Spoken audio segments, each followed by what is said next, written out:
Mon père a explosé lors du dîner de famille. Je suis fière de tous mes enfants. Sauf de la rater assise à cette table. Je suis partie. Mais ce qui s'est passé après a choqué tout le monde. J'ai longtemps cru qu'il y avait quelque chose qui clochait chez moi. Que peut-être, si je parlais moins, souriais davantage, faisais plus d'efforts, il finirait par m'aimer. Mais peu importe ce que je faisais. Mon père ne m'a jamais regardé comme il regardait mes frères. Jamais avec fierté. Jamais avec tendresse. Seulement avec indifférence. Je m'appelle Alina, et en grandissant, j'étais l'invisible dans ma propre famille. Mon père, Richard, n'était pas du genre à crier. Il ne haussait jamais la voix. Oh, il n'en avait pas besoin. Son silence disait tout. Quand j'ai eu d'excellentes notes à l'école primaire, il a à peine réagi. Mais quand mon frère Jake a réussi une seule matière où il avait des difficultés, papa lui a tapé dans le dos et a dit « Ça, c'est mon garçon ». J'avais 12 ans la première fois que j'ai vraiment réalisé tout ça. C'était la fête des pères. J'avais passé des heures à fabriquer une carte, à la décorer avec des autocollants brillants et à y écrire un poème que j'avais composé moi-même. Je la lui ai donné après le dîner, le cœur débordant d'espoir. Il y a jeté un coup d'œil, a marmonné un « merci » et a repris son match à la télé. 5 minutes plus tard, mon frère Ryan est entré et lui a offert une tasse achetée dans une boutique, avec écrit dessus « Meilleur papa du monde ». Et papa a agi comme s'il venait de gagner le trophée du Super Bowl. Je me souviens d'être resté là, ma carte toujours serrée dans la main, me demandant pourquoi la mienne ne suffisait pas. C'était toujours la même chose. Je n'étais jamais suffisante. Ryan et Jake étaient les enfants en or. Ryan, l'athlète, battait tous les records de l'école et faisait la une du journal local. Jake, le charismatique, séduisait les professeurs, les proches, n'importe qui croisait sa route. Et moi, j'étais la silencieuse. La grognonne.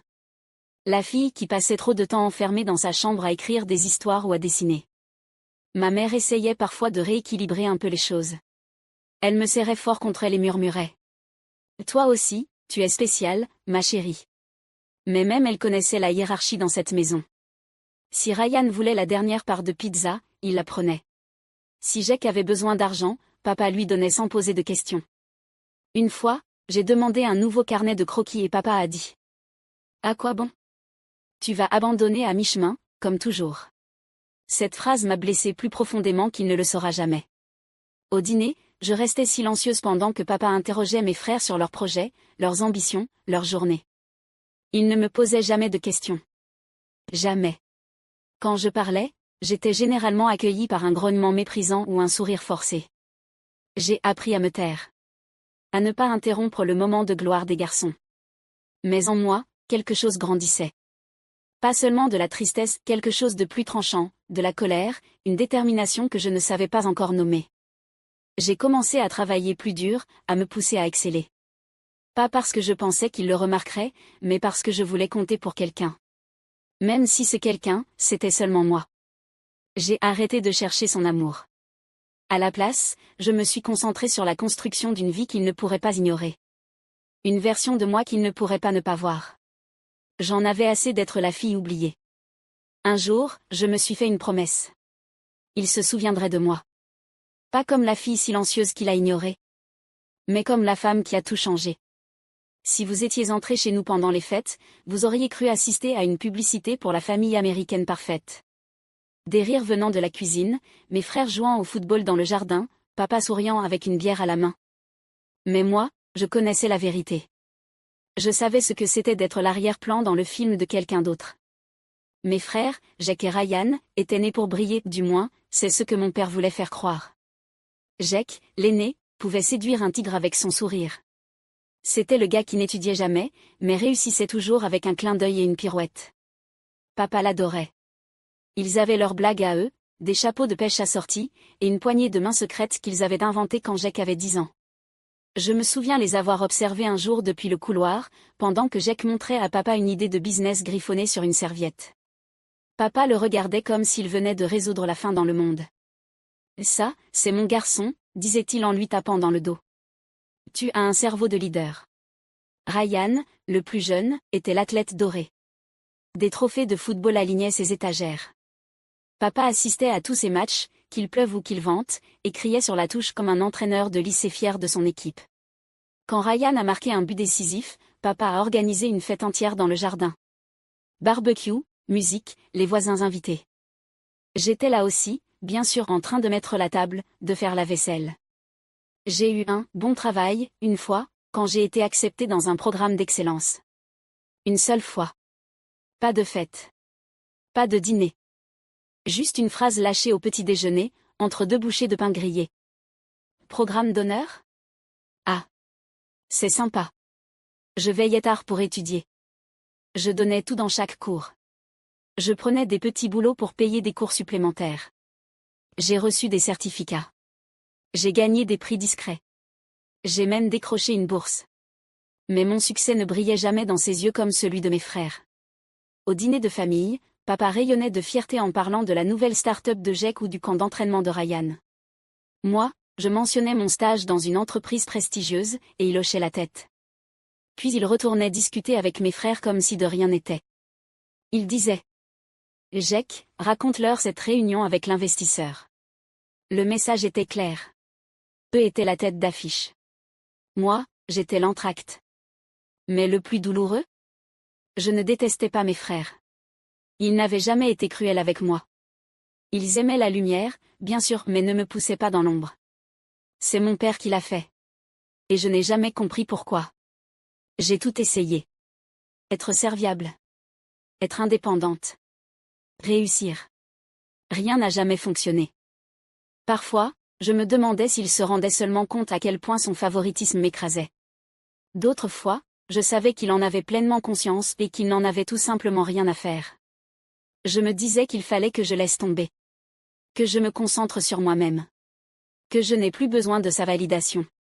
Mais au fond de moi, je la désirais encore. Juste une fois. J'aurais voulu qu'il dise: Je suis fier de toi, Alina. Pas parce qu'il s'en sentait obligé, mais parce qu'il le pensait réellement. Ce moment n'est jamais venu, mais un autre est arrivé. Un moment qui allait tout changer. Pas comme il l'aurait souhaité, et certainement pas comme il l'aurait voulu. C'était censé être mon moment, l'aboutissement d'années passées à brûler l'huile de minuit, à sacrifier mes soirées, à me noyer dans le doute de moi. J'avais bâti ma petite start-up, une plateforme numérique innovante prête à révolutionner le marché local. Ce n'était pas qu'un simple business, c'était l'incarnation de chaque nuit blanche, de chaque larme, de chaque moment de détermination silencieuse. J'y avais mis mon âme, en croyant que, cette fois, ma valeur serait indéniable. L'événement de lancement s'est tenu dans une salle de conférence moderne et élégante, en plein centre-ville. Investisseurs, presse locale et leaders du secteur affluaient, les yeux pleins de curiosité et d'attente. Je suis montée sur scène, tremblante d'un mélange d'enthousiasme et de peur, le cœur battant comme s'il voulait s'échapper de ma poitrine. J'ai commencé à parler de ma vision, des innombrables obstacles surmontés et de la promesse d'un avenir plus radieux que représentait ma plateforme. La salle était silencieuse, suspendue à chacun de mes mots. Pour la première fois, je me suis sentie vue, vraiment vue, pour ce que j'avais accompli par mes propres moyens. Après la présentation, l'énergie dans la salle a changé. Les poignées de main et les félicitations affluaient, et j'entendais même des bribes d'éloges de la part d'investisseurs chevronnés qui voyaient du potentiel dans mon travail. Avec un sourire prudent, je me suis retirée dans un coin plus calme, m'accordant un bref moment de soulagement et de fierté. Mais, à mesure que la soirée avançait, cette fierté allait bientôt être réduite en miettes.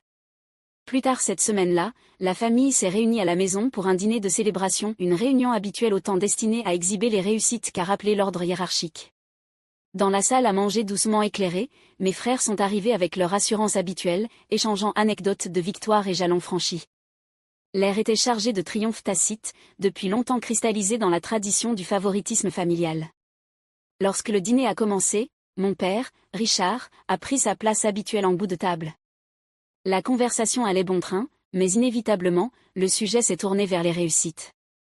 J'ai attendu un moment de reconnaissance silencieuse, un hochement de tête, un mot de respect, mais au lieu de cela, la narration a rapidement bifurqué. Mon père, avec son aisance bien rodée, a commencé à relater les derniers exploits de la famille. Ryan a frappé son 3e home run de la saison, a-t-il déclaré, la voix débordante de fierté, marquant une pause pour laisser place au rire des proches réunis. Les Jack, j'ai entendu dire que tu avais conclu une autre grosse affaire pour ta nouvelle entreprise. Formidable travail, mon fils. Ces paroles résonnaient comme des lignes bien répétées d'une pièce familiale, chacune récoltant son lot d'applaudissements. J'ai éclairci ma voix, tentant d'insérer la mienne dans la conversation. Je viens de lancer ma propre entreprise, ai-je commencé, pleine d'espoir. Mais avant que je puisse développer, mon père m'a interrompu d'un geste désinvolte. Oui, on sait que tu es occupée, ma chérie, dit-il d'un ton léger, presque comme s'il parlait d'une tâche sans importance. La pièce est tombée dans un bref silence gênant. Quelques hochements de tête ont été échangés, mais personne n'a saisi mon ton de triomphe. Ce bref rejet, cette interruption glaciale, m'a électrisé. Je me suis rappelé toutes ces fois où j'avais annoncé mes petites victoires, pour les voir réduites à du bruit de fond, éclipsées par les éloges tonitruants adressés à mes frères. À cet instant, le poids de chaque effort ignoré, chaque compliment refusé et chaque mépris muet m'est tombé dessus comme une vague immense. Les graines du changement étaient semées. Assise là, au milieu du vacarme de célébration dédié à mes frères, j'ai ressenti une clarté féroce et brûlante. J'ai compris que peu importait la hauteur à laquelle je grimperais ou le nombre d'étapes que je franchirais, je ne serais jamais reconnu par la personne dont je cherchais désespérément l'approbation. C'est dans ce moment déchirant que j'ai compris que je ne pouvais plus jouer le rôle silencieux dans ce drame familial tragique. Je construirais une vie si éclatante, si indiscutable, qu'il ne pourrait plus m'écarter. Et s'il continuait à me voler mes moments, alors peut-être finirait-il enfin par affronter les conséquences de son favoritisme sans fin. Après ce dîner, quelque chose s'est refermé en moi, non pas par colère, mais par lucidité. J'ai cessé d'essayer, non pas dans le sens d'abandonner, mais dans celui de ne plus chercher une approbation qui ne viendrait jamais. Je n'ai plus argumenté, je n'ai plus expliqué, je n'ai plus demandé à être entendue. Je suis simplement restée silencieuse. J'ai commencé à passer moins de temps aux réunions familiales, et plus de temps dans le silence. Juste moi et mes objectifs. J'ai déménagé. Loué un modeste appartement en périphérie de la ville, plus calme. Et je me suis plongée dans mon travail comme s'il s'agissait d'oxygène. La start-up que j'avais lancée, à peine remarquée par ma propre famille, était désormais tout mon univers. Elle ne rapportait pas beaucoup au début. Il y a eu des semaines où mon dîner se limitait à du pain grillé et du café instantané. J'ai dû prendre des missions freelance en parallèle pour garder la tête hors de l'eau. Certaines nuits, je pleurais en silence sous mon bureau, me demandant si j'étais vraiment faite pour ça. Mais à chaque doute, répondait une étincelle de détermination. Je n'avais personne pour m'applaudir, personne pour m'encourager, mais je construisais enfin quelque chose pour moi-même. J'ai appris à corriger les bugs, rédiger des pitchs, encaisser les rejets et courir après les clients avec cette faim que seuls ceux qui ont été négligés peuvent comprendre. Certaines nuits, je faisais défiler les réseaux sociaux et voyais des photos de Jack dans des conférences, le père à ses côtés, ou de Ryan brandissant encore un trophée, avec une légende du type « rendre la famille fière ».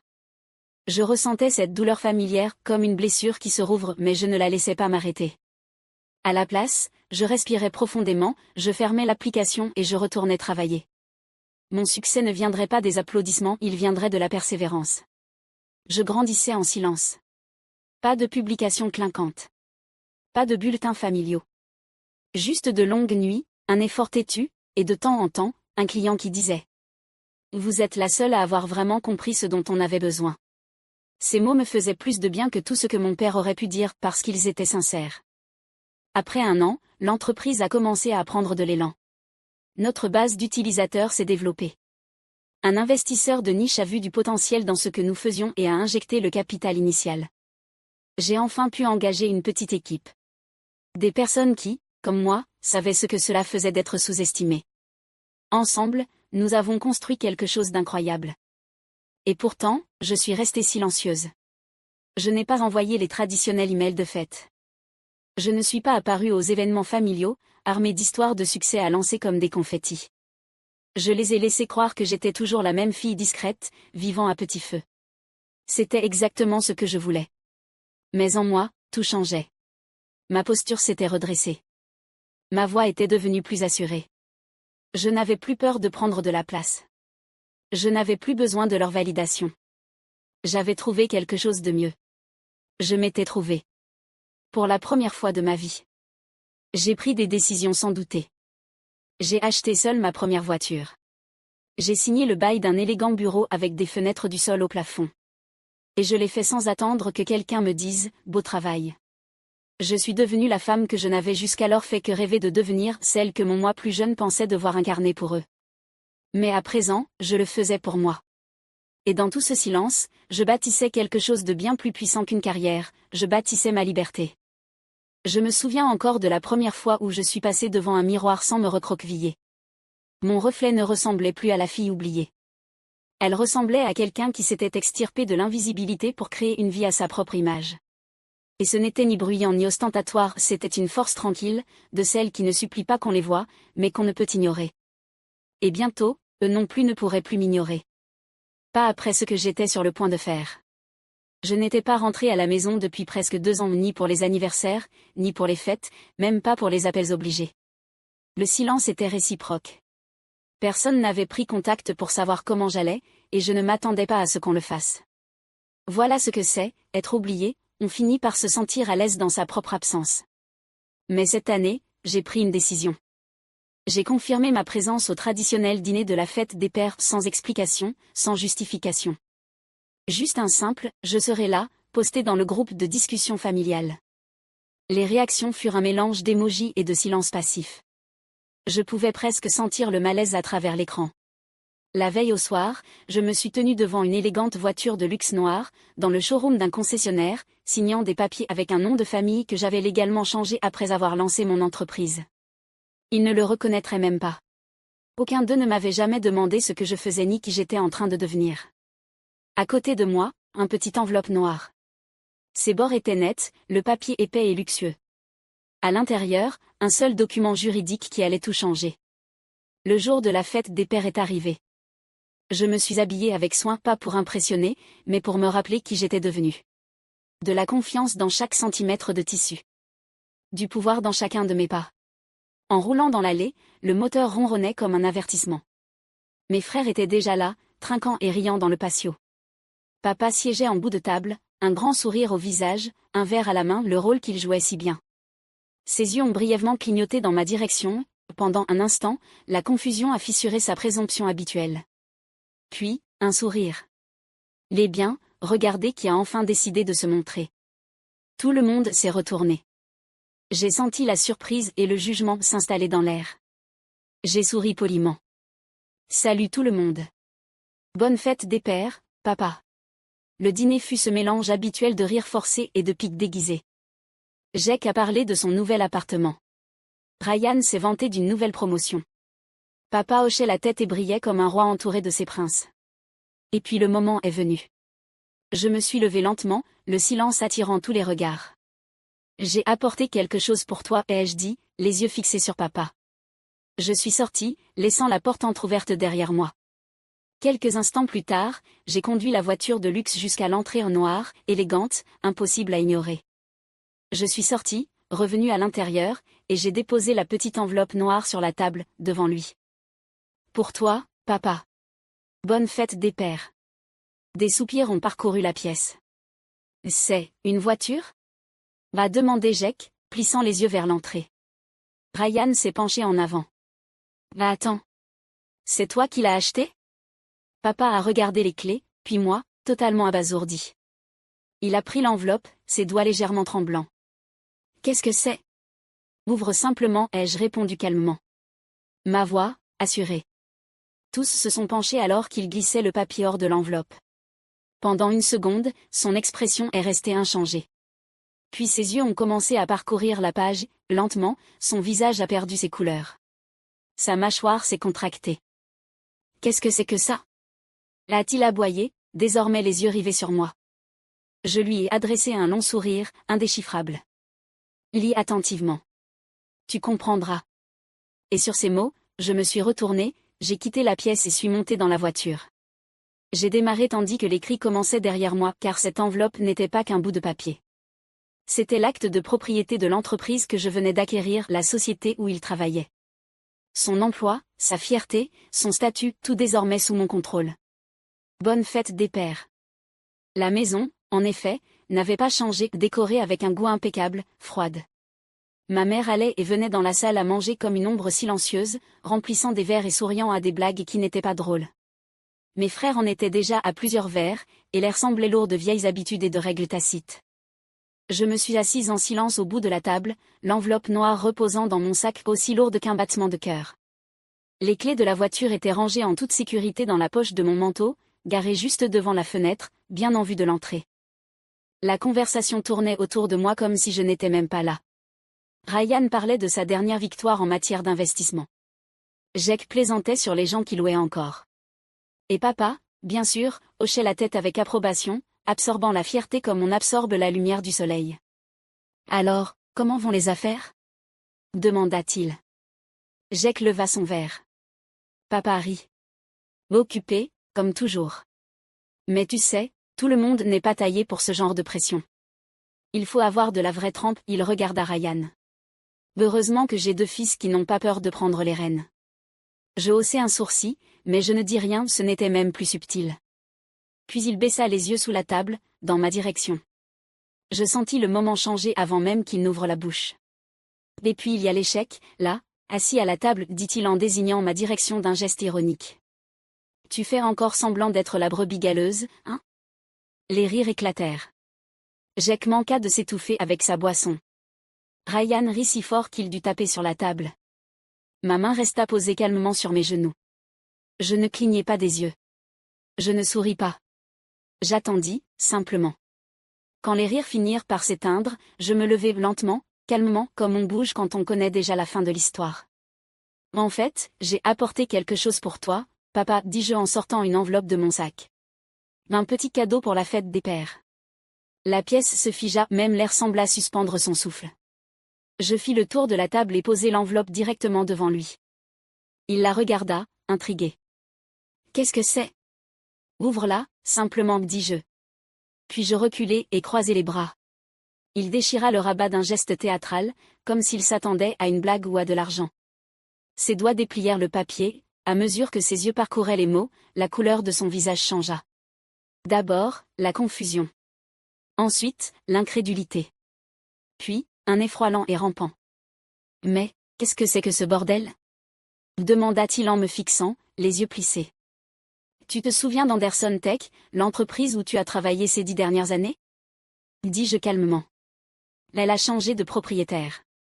Une pause. Je l'ai acheté. Je continuai. Par une acquisition silencieuse. En vigueur depuis la semaine dernière. Le silence fut immédiat. Assourdissant. Je me penchai légèrement et ajoutai. Donc non, je ne suis pas l'échec de cette table. Je suis la femme qui vient de devenir la patronne de ton patron. Sa bouche s'ouvrit, mais aucun mot n'en sortit. Jake devint livide. Ryan laissa tomber sa fourchette. Et cette voiture dehors? dis-je en regardant par la fenêtre. Elle faisait partie de la présentation. Mais maintenant, je vais repartir avec. Je me retournai sans attendre de permission. Je sortis et glissai sur le siège conducteur. Le moteur rugit, et à peine avais-je démarré que je l'entendis crier depuis la porte d'entrée. Ce n'était pas de la colère. C'était de la peur. Le moteur vrombissait doucement tandis que je m'éloignais de la maison. Mes yeux restaient fixés sur la route, le poids de ce que je venais de faire s'installant dans ma poitrine. Ce n'était plus une question de revanche, c'était bien plus profond. Pendant des années, je m'étais laissé rétrécir dans l'ombre d'une famille qui ne m'avait jamais vraiment vue. Et maintenant je me tenais droite, projetant une ombre qu'il ne pouvait plus ignorer. Mais le poids du moment n'était pas la seule chose qui me suivait. Je savais ce qui se passait derrière moi. Je pouvais l'imaginer aussi clairement que si j'étais encore assise à cette table, écoutant le silence assourdissant qui suivit mes mots. Je n'étais plus là, mais mes actes parleraient plus fort que tout ce que j'aurais pu dire. Les mains de mon père tremblaient en tenant le papier. Il regardait le document, puis ses fils, ses lèvres bougeant comme s'il cherchait des mots qui ne venaient pas. Je voyais la panique commencer à s'installer, s'insinuer dans chaque muscle de son corps, se répandre comme un virus. « Papa » dit Jake, sa voix soudain toute petite. Il se leva et s'approcha de lui, toujours figé, le papier fermement serré entre ses doigts. « Qu'est-ce qui se passe ?» Ryan, toujours si sûr de lui, s'était levé aussi, essayant de lire par-dessus l'épaule de leur père. « Qu'est-ce que c'est ? On dirait, attends. C'est réel ? » Papa ne répondit pas. Ses yeux restaient rivés au document, ses doigts glissant sur les mots, sans parvenir à leur donner du sens. Les mots étaient simples, mais pour lui, ils sonnaient comme une condamnation. Je pouvais entendre ces questions dans mon esprit. La panique. L'incrédulité. La course effrénée pour comprendre ce qui se passait. Ils avaient toujours compté sur lui pour les réponses. Et maintenant, les réponses lui échappaient, et il n'y avait rien à faire. Finalement, Jake ne supporta plus le silence. Bon, papa, qu'est-ce que ça dit? Qu'est-ce qui se passe? Papa leva les yeux, le visage blême, la bouche s'ouvrant et se refermant comme s'il manquait d'air. C'est un transfert de propriété, murmura-t-il, la voix à peine audible. Un renversement d'actifs. Tout ça. L'entreprise. La maison. Mes parts. La panique dans sa voix était palpable. Ses fils se figèrent. Ryan cligna des yeux, incrédule. Attends. Tu veux dire que ce document veut dire qu'elle possède tout? La réalisation les frappa comme une gifle. Le silence s'épaissit. Mais cette fois, il n'était pas gênant, il était étouffant. Mon père avait toujours été le pilier, celui vers qui on se tournait pour la stabilité. Mais maintenant, c'était lui qui était à genoux, son empire s'écroulant devant ses yeux. Ses fils ne savaient pas comment réagir. Jake recula de la table, le visage rouge. Comment elle a osé faire ça? Siffla-t-il, la voix montant en colère. Ce n'est rien, cette fille. C'est nous qui avons bossé pour tout ça. Comment elle a pu? Papa leva une main tremblante, son esprit tentant encore de saisir l'ampleur de ce qui venait de se passer. Elle n'est pas rien, dit-il, la voix brisée. Elle est tout. Les sourcils de Ryan se froncèrent, son arrogance d'avant remplacée par le doute. Qu'est-ce que tu veux dire, papa? Qu'est-ce qui se passe? Comment, elle possède tout. Elle possède l'entreprise. Elle possède la maison. Tout. Tout ce pourquoi j'ai travaillé. C'est à elle maintenant. Les mots restèrent suspendus dans l'air comme une sentence de mort. Les fils, qui adoraient leur père et le voyaient comme le roi de leur monde, étaient face à une réalité qu'ils ne pouvaient à peine concevoir. Ils ne m'avaient même jamais considérée comme une concurrente. Pour eux, je n'étais que l'ombre, l'oubliée, celle qui ne suffisait jamais. Mais maintenant, c'est moi qui tenais les rênes. Je ne comprends pas, dit Jake, la voix tremblante. Comment elle a pu? Quand c'est arrivé? Pourquoi on ne savait rien? Papa leva enfin les yeux, son visage marqué par la défaite. Elle ne voulait pas que vous sachiez. Elle n'avait pas besoin de vous le dire. Elle n'a pas besoin de nous. Ryan recula d'un pas, tentant de se ressaisir. Mais, comment elle a pu arriver à ça? Elle n'a jamais rien demandé. Elle s'est simplement servie, dit papa. Sa voix, désormais glaciale. La pièce resta figée dans l'incrédulité, l'écho de la trahison, de mon ascension silencieuse et calculée, s'imposant à eux tous. Pour la première fois de leur vie, mes frères furent forcés de regarder en face une réalité qu'ils avaient niée pendant des années. Je n'étais pas l'échec qu'ils pensaient. J'étais celle qui avait travaillé dans l'ombre, sans applaudissements, sans validation. Et maintenant, tout ce dont ils dépendaient m'appartenait. Mon père poussa un long soupir entrecoupé. Elle est plus intelligente que ce que je croyais, murmura-t-il, à peine audible. Et je ne pourrai jamais récupérer tout ça. La peur. La panique.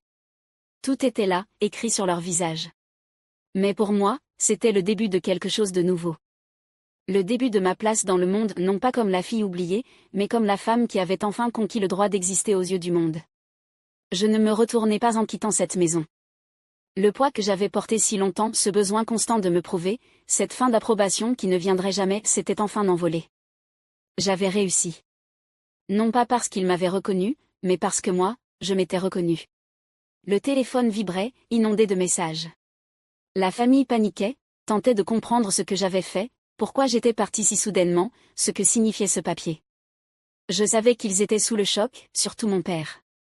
Mais je m'en fichais. J'avais déjà pris ce dont j'avais besoin, le pouvoir de me tenir debout seule, de me détourner de tout ce que j'avais autrefois cru indispensable. Je n'étais pas la fille qu'ils avaient toujours ignorée. Je n'étais pas celle qu'ils croyaient pouvoir contrôler ou rejeter. J'étais désormais ma propre personne, libre des chaînes de leurs attentes. Alors que la nuit avançait, je savais qu'ils étaient probablement encore là, figés, les yeux sur ce papier, tentant de saisir l'ampleur de ce qui venait de se passer. Mon père, qui avait toujours rabaissé mes efforts, comprenait enfin de quoi j'étais capable. Mais c'était trop tard. Toutes ces années de négligence, de traitement comme une citoyenne de seconde zone, venaient de le rattraper. La maison ne serait plus jamais la même. L'équilibre du pouvoir avait changé.